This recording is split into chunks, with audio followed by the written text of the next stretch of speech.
Hello, this is Will from ProBackup, and in this video I will show you how you can restore Jira issues back to your account. So I'm already logged into Jira and I have here a small demo project with just a few issues. If I, for example, open issue 1, I see there's a description, there's some attachments and also some comments and other information.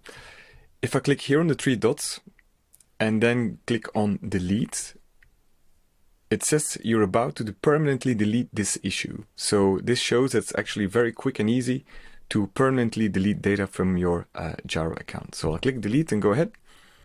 So now this issue is disappeared from my account. If I now realize, oh, this was a mistake, I want to retrieve that issue, then you can do this through ProBackup. So how to do this? You can go to ProBackup, sign into your account, select the right backup. In this account I have several SaaS apps backed up, but I need to select the one for Jira. And then I click on backups. And on the left tab here, you see the different data types. I'll click on issues because I need to restore an issue. And I can use these drop-down fields to find back the issue. So in this case, the demo project is already selected. So that's correct. I can also select here the different dates. But given I just deleted it, it's fine for me to select today's date. And here I see the issue that I just have removed from my account. So how to restore it? All you need to do is to select the issue here, and you can click here to restore this issue. Or you can also open the issue to see a bit of the information and then scroll down and click on restore copy here. Now, what happens when you restore an issue or restore data with ProBackup in general is that we will never overwrite existing data. So if you restore an issue, we will create it as a duplicate back to your account. In this case, there's no, the issue 1 has been deleted, so we would just reappear. But I can also restore issues that are still active in my account. Let's say issue 2 is still in my project. I can also restore that issue, but it will never replace the existing issue. It will just appear as an extra duplicate in your account. Another thing is that we will also always restore data back to its parent entity. That means that an issue will be restored to the same project. An attachment, for example, you can also restore attachments. Those will be restored to its parent issue. Same with the comments, they will be restored to the parent issue.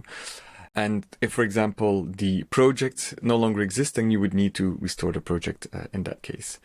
So let me just show you how this works. So I've selected issue 1, I click on restore issue, and now the restore has started. If I now click on go to restores,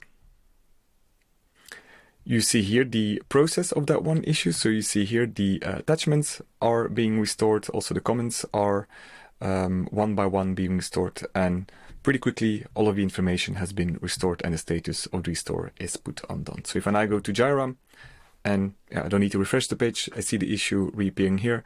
If I click now on this issue, we'll see the same information with all information retained and also with the comments appearing back to your accounts. So this is how the restore works. It's very quick and easy.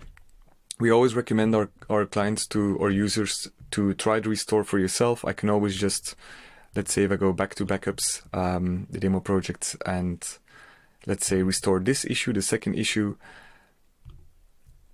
it's very easy to try out because now this second issue will be appearing as a duplicate in my Jira account. Let's go back to Jira. So as you can see, it's very fast. So now I have 2 times issues 2, but that way I can test the restore and see that the restore works. If I don't want to have this duplicate data, I can just click on the restored version and click on delete here to restore the restored version back from my account. So I just keep the account as it was before. So this is how you can quickly retest restore yourself, and so you can see for yourself how it works. That's it for now. If you have any further questions, we recommend checking out the Help Center or check out our YouTube channel for more tutorial videos. Thanks for watching.